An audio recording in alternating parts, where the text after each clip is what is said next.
और मेरा आपसे एक सवाल ये है, आप जाहिर है प्रधानमंत्री के काफी नजदीक हैं। कहा जाता है कि देश के अंदर कुछ हुआ हो न हुआ हो, विदेश के अंदर भारत की इज्जत बहुत बड़ी है जब से मोदी जी प्रधानमंत्री बने। गूगल को टाइप करके देखिए, गूगल के अंदर स्टूपिड टाइप करके देखिए, उसमें आता है कि दुनिया का सबसे stupid prime minister Narendra Modi ji है। शर्म से सर झुक जाता है। किसी ने मुझे फोन करके कहा, और मैंने कल ही देखा ये, तो उसके अंदर आ रहा है कि Narendra Modi is the most stupid prime minister of the world. एक दो लोग सिर्फ बोलते हैं, करते कुछ नहीं है। गूगल से पूछा, हमारे आपके गूगल आइडियोलॉजिकल डिफरेंसेस हो सकते हैं। एक मिनट राहुल गांधी के बारे में। एक मिनट राहुल गांधी स्टूपिड है। एक मिनट राहुल गांधी स्टूपिड है। आप किसके लिए कह रहे हैं? आप देश के प्रधानमंत्री के बारे में कह रहे हैं? मुझे लगता है बहुत सारे लोग इस पर रिएक्ट करना चाहते हैं। स्मृति बोले इससे पहले। हाँ, आपके बगल में जो बैठे इनको राहुल गांधी के बारे में। माइक्रोफोन उनको दे दीजिए। राहुल गांधी स्टूपिड है।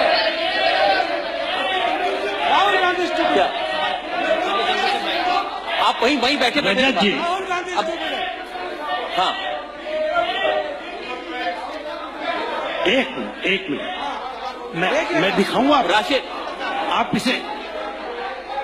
राशिद अल्वी साहब, बहुत सारे लोग ये कह रहे हैं कि हाँ रजत जी, देखिए सबके पास में आज तो मोबाइल फोन है। उन्होंने चेक किया, उन्होंने कहा ऐसा गूगल पर कहीं नहीं है।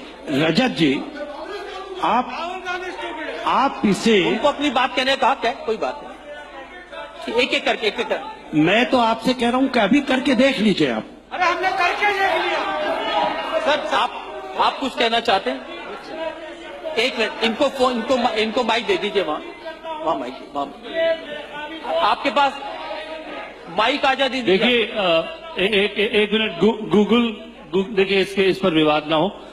गूगल में मैं राशिद अल्वी साहब, मैं उम्मीद करता हूं कि मेरे काबिल दोस्त इस सबको वापस लेंगे। मैं समझता हूं कि इस तरह की भाषा का प्रयोग ऐसे ही शख्स और ऐसे ही ज़हनियत के लोग कर सकते हैं जिनके दिलों में इस बात का मलाल है कि जिनकी अपनी हुक्मरानी चली गई, जिनको लगता है कि हुक्मरानी इनकी विरासत है, इसी तरह के शब्द का इस्तेमाल करते हैं।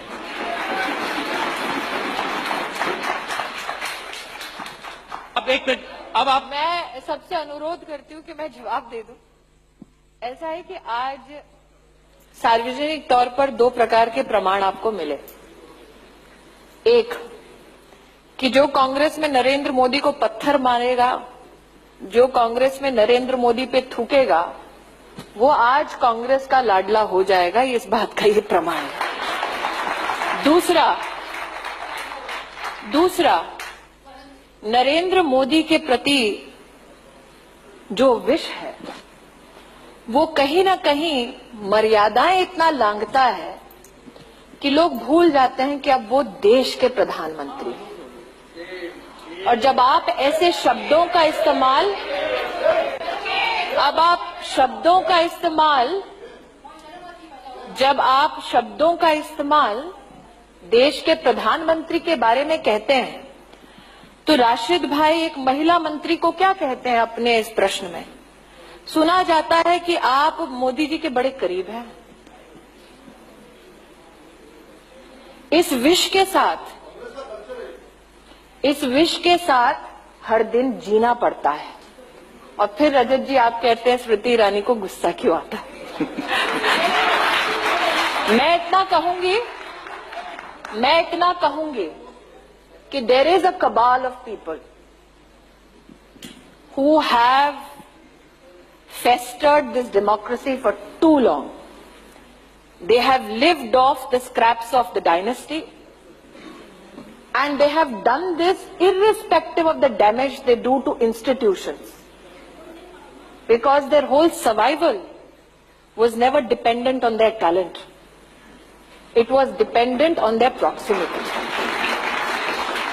आज इस सभागार में जितने लोग नाराज हुए वो शायद सबके सब भाजपा ना समर्थक हैं, ना सबके सब भाजपा वोटर हैं, ना कोई यहां पर सबके सब मोदी फैंस हैं, लेकिन उनका आक्रोश इस बात पर था कि जब आप लांछन लगाते हैं प्रधानमंत्री के पद पर, तब आप भूल जाते हैं कि ये पद किसी पार्टी का नहीं, राष्ट्र का है। तो राशिद भाई से मैं इसलिए नाराज नहीं होती क्योंकि जब मुझे ऑफिस में मिलते हैं तो उनके सुर बदले हुए होते हैं।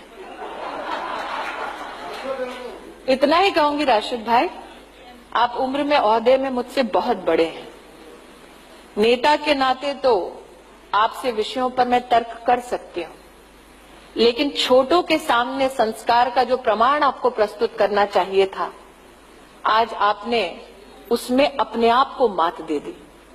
आपके इन शब्दों से ना मोदी आहत होंगे ना उनके समर्थक, लेकिन हाँ, जनता के सामने आपकी जो एक इज्जत थी उसमें शायद आज इजाफा नहीं हुआ है।